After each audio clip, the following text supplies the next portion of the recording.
যুক্তরাষ্ট্রের new York সিটিতে বাংলাদেশি মারুফ হোসেনের জীবনে নেমে আসে বিভীষিকাময় এক দুঃস্বপ্ন।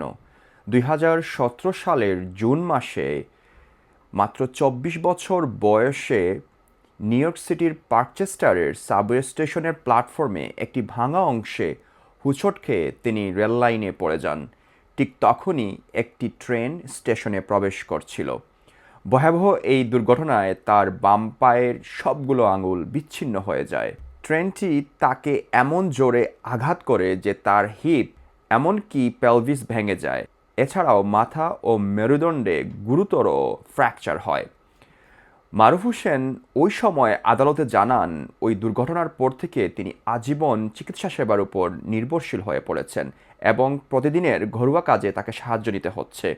শারীরিকভাবে তিনি অনেকাংশেই অক্ষম। ওই ঘটনার পর মারুফ নিউ ইয়র্কের মেট্রোপলিটন ট্রান্সপোর্টেশন অথরিটি এমটি এর বিরুদ্ধে মামলা করেন।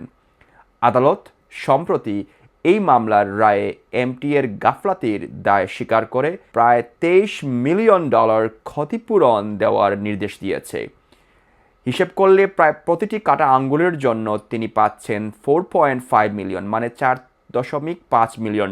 মারুফ আহমেদ ওই সময় একজন ডেলিভারি ম্যান ছিলেন।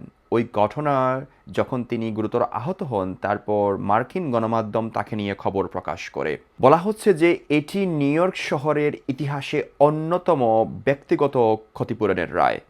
এই রায়ে মারুফ আহমেদের মতো যারা খেটে খাওয়া মানুষ আছেন তারা ন্যায় বিচার পেয়েছেন।